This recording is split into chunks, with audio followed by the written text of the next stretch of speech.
जय हिंद दोस्तों, कैसे हैं आप सभी लोग। मैं हूं आप सभी लोगों का दोस्त संचित। और दोस्तों, आज की इस वीडियो में हम लोग बात करने वाले हैं निफ्टी एंड बैंक निफ्टी में हमारा क्या व्यू जो है वो रह सकता है फॉर द अपकमिंग वीक। किस तरीके से ग्लोबल पर्सपेक्टिव में चीज़ें चल रही हैं। जेरोम पॉवेल साहब की तरफ से कुछ बड़े एक्शन जो है वो लिए जा रहे हैं बैंकिंग सिस्टम को लेकर। किस तरीके से जो है यूएस और वेनेजुएला के बीच जो है कुछ तनातनी जो है वो बढ़ती हुई दिखाई दे रही है। और ग्लोबल पर्सपेक्टिव में कुछ बड़ी खबरें जो हमारे सामने आ सकती हैं, सारी चीज़ें इस वीडियो में डिस्कस करने वाले हैं। दोस्तों, वीडियो शुरू करने से पहले चैनल को सब्सक्राइब कीजिएगा, बेल आइकन को दबाइएगा और इस वीडियो का लाइक की मन रखते हैं लगभग 1500 लाइक्स, जो कि आप पूरा कर ही देंगे। तो चलिए अब ज़्यादा टाइम वेस्ट ना करते हुए वीडियो को शुरू करते हैं। सबसे पहले तो लास्ट पूरे वीक आई थिंक सेंसेक्स की एक्सपायरी के बाद मैं अपडेट आपको नहीं दे पाया वीडियोस के ज़रिए। उसके लिए थोड़ी मैं क्षमा चाहूँगा, बट ऑनेस्टली एक तो पर्सनल रीजंस की वजह से मैं अपडेट नहीं कर पाया। दूसरा, आपने देखा ही मार्केट किस तरीके से चला। मतलब एक दिन आप, एक दिन डाउन, एक दिन अप, एक दिन डाउन, उस तरीके का बाज़ार चला। तो उस तरीके के बाज़ार में ज़्यादा कुछ अपडेट करने के लिए था भी नहीं। ठीक है, अब कुछ हमारे पास important levels, important data pointers आ रहे हैं, तो मैंने सोचा ये वीकेंड पे ज़रूर एक वीडियो में शेयर ज़रूर करूँगा, क्योंकि it's very important for the upcoming few days and specially the next week. तो हमारे पास क्या कुछ खबरें हैं। ठीक है, सबसे पहले ग्लोबल मार्केट देखते हैं। 60-70 पॉइंट ऊपर डाउ है, 100 पॉइंट ऊपर नैस्डैक है फ्यूचर्स में। यूरोप के बाज़ार 0.5% से 0.25% कमज़ोर हैं। एशिया की अगर मैं बात करता हूँ, जापान को आप इस वक्त छोड़ दो। जापान अपनी जो है एक अल्ट्रा बुल रन में चला हुआ है। 750 पॉइंट ऊपर जापान का बाज़ार जो है वो बंद हुआ है फ्राइडे के सेशन में फ्यूचर्स में। इवन दो यूएस के फ्यूचर्स नीचे आ गए थे टॉप से काफ़ी ज़्यादा, उसके बावजूद भी तो उनका अलग ही चल रहा है। 1.5% ऊपर 52,000 के ऊपर जापान का बाज़ार चला गया। चाइना का बाज़ार 1 से 1.5% के आसपास कमज़ोर है। तो ओवरऑल थोड़ी वीकनेस अपार्ट फ्रॉम जापान पूरे ग्लोबल मार्केट्स में दिख रही है। अब ओवर द वीकेंड क्या सिनेरियोज हुए हैं हमारे लिए, तो कुछ अब बड़े कुछ ऐसे साइन है नहीं। एक तो हमारा रिजल्ट सीज़न ऑलरेडी कंप्लीट हो चुका है, मतलब जो मेन कंपनीज थी उनका एटलीस्ट कंप्लीट हो चुका है, जो हैवी वेट्स से। तो उसके अलावा तो कुछ बड़ा साइन दिखाई देता नहीं है। यूएस की तरफ से अगर मैं देखूं तो पहली बड़ी चीज़ जो करी गई है वो जेरोम पॉवेल साहब की तरफ से करी गई है। 2020 के बाद, आई थिंक 2020 के बाद सबसे बड़ा कैश इंजेक्शन बैंकिंग सिस्टम में जेरोम पॉवेल ने किया है। अराउंड 29.4 बिलियन डॉलर्स जो हैं वो जेरोम पॉवेल ने, फेडरल रिजर्व ने जो है वो इंजेक्ट करे हैं बैंकिंग सिस्टम में। आप लोगों को याद होगा लास्ट 15 डेज पहले मैंने आप लोगों को सामने एक अपडेट रखा था कि यूएस में कुछ बैंकिंग को लेकर थोड़ा क्राइसिस वगैरह को लेकर न्यूज़ वगैरह चल रही थी। आई थिंक उसको काउंटर करने के लिए कि वो चीज़ स्पिल ओवर इम्पैक्ट ना करे यूएस के बैंकिंग सिस्टम में, उस चीज़ को काउंटर करने के लिए जेरोम पॉवेल ने ये किया है। अब इसका क्या पॉजिटिव इम्पैक्ट होगा ये देखना इम्पॉर्टेंट रहेगा। आई थिंक बीटीसी एक बहुत इम्पॉर्टेंट कंपोनेंट और फैक्टर रहेगा।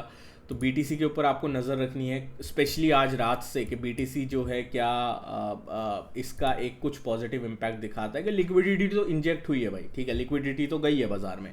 अब देखते हैं इसका पॉजिटिव इम्पैक्ट होता है या बाज़ार इसको नेगेटिवली लेता है कि यार आपको इतनी एक्सट्रीम लेवल की लिक्विडिटी इंजेक्ट करने की क्या ज़रूरत पड़ गई, क्या बाज़ार में कुछ गड़बड़ है, क्या बैंकिंग सिस्टम में कुछ गड़बड़ है। तो लेट द मार्केट डिसाइड, उसके बाद हम लोग क्लियर जो है वो करेंगे। दूसरा इशू यूएस और वेनेजुएला का इशू। अब यूएस और वेनेजुएला का इशू जो पहले यूएस और वेनेजुएला का लग रहा था, वो अब जो है बाकी कंट्रीज़ को इन्वॉल्व करता हुआ दिखाई दे रहा है। ठीक है, यूएस और वेनेजुएला के इशू में अब वेनेजुएला ने मॉस्को, रशिया, बीजिंग, चाइना से हेल्प मांगी है for missiles, radars, upgraded aircraft, क्योंकि यूएस जो है अब अपनी फोर्सेस को जो है वो करेबियन में काफ़ी ज़्यादा एक्टिव कर रहा है। ट्रिनिडाड एंड टबैको की जो मतलब वहीं पे आपने देखा होगा करेबियन कंट्रीज़ हैं, वेस्ट इंडीज़ की क्रिकेट टीम वहीं से आती है। तो ट्रिनिडाड एंड टबैको की जो आर्मी है वो हाई अलर्ट पे है। पोर्टो रिको की जो आर्मी है वो हाई अलर्ट पे है, और लगभग 16,000 से ज़्यादा ट्रूप्स जो है वो इस वक्त वहाँ पे पहुँचने वाले हैं। आई थिंक आज रात तक पहुँच जाएंगे, और उसके बाद जो है नेक्स्ट वीक तक और 4 युद्धपोत जो है वो पहुँचने वाले हैं। तो इतनी ज़्यादा जो है हम लोगों को यूएस मिलिट्री की तरफ से या यूएस नेवी की तरफ से वहाँ पे जो है चीज़ें दिखाई दे रही हैं। अब ये कहना कि डोनाल्ड ट्रंप ने ये बोल दिया है कि नहीं यार मेरा कोई प्लान नहीं है वेनेजुएला पे अटैक करने का, ये थोड़ा मुश्किल दिखाई देता है। अगर आपका प्लान नहीं है तो आप इतने ज़्यादा नेवी फोर्सेस, नेवी एयरक्राफ्ट्स और ये सारी चीज़ें जो है वहाँ पे क्यों जो है वो लेके जा रहे हो। और यही चीज़ डोनाल्ड ट्रंप ने ईरान पे अटैक करने से पहले बोली थी। तो ये चीज़ अब ध्यान रखना। एक चीज़ आपको जो कि बहुत ज़्यादा कॉशियस के साथ चलना है इसमें, कि वेनेजुएला जो है वो ऑयल का सबसे बड़ा जो है वो होल्डर है इस वक्त पूरी दुनिया में, सऊदी अरब से भी ज़्यादा। ठीक है, अराउंड 388 बिलियन बैरल जो है वो वेनेजुएला के पास हैं। अगर वहाँ पे अटैक होता है तो that is going to shoot up the crude, मतलब क्रूड में एक एग्रेसिव शूट अप जो है वो हो सकता है। ठीक है, और that is going to impact the market, specially वो मार्केट्स जो क्रूड को इंपोर्ट करते हैं। ठीक है, तो उनके लिए दिक्कत हो सकती है। बट ये अटैक कब होगा you never know. Donald Trump का मूड है, हो सकता है वो बातचीत की टेबल पे आ जाएं, हो सकता है वो प्रेशर ही क्रिएट कर रहे हों, या हो सकता है अटैक आज रात को ही हो जाए। तो इस चीज़ को हम प्रिडिक्ट नहीं कर सकते। बट हाँ, एक चीज़ हम ध्यान रख सकते हैं कि ओवरऑल एग्रेसिव लेवरेज्ड पोजीशंस को अवॉइड करना बेहतर रहेगा, स्पेशली इस काइंड ऑफ सिचुएशन में। तो चीज़ें थोड़ी बेहतर हो सकती हैं। ये हमारा ओवरऑल खबरों का लेखा जोखा हमें जो दिखाई देता है। अब चार्ट्स के ऊपर चलते हैं। चार्ट्स क्या कह रहे हैं? देखिए, चार्ट्स के ऊपर अगर हम आते हैं तो एक चीज़ हमें क्लियर कट दिखाई दे रही है कि हायर लेवल्स पे बाज़ार में थोड़ा सेलिंग प्रेशर पिछले कुछ दिनों से दिख रहा है। ठीक है, अब 70-80 पॉइंट गैप डाउन भी जो है वो गिफ्ट निफ्टी इस वक्त दिखा रहा है। 70-80 पॉइंट का गैप डाउन आपका कितना जो है बाज़ार को इम्पैक्ट कर सकता है वो देखना सबसे ज़्यादा इम्पोर्टेंट रहेगा। बट मेरे लिए जो अगला क्रिटिकल सपोर्ट कहीं पे आता है वो अराउंड इस एरिया के आसपास है। इस एरिया के आसपास क्यों है, मैं आपको मल्टीपल कॉन्फ्लुएंस दिखाता हूँ। एक तो ये हाई एरिया था, ठीक है, प्रीवियस जो है 30 जून के आसपास का हाई यहाँ पे लगा था।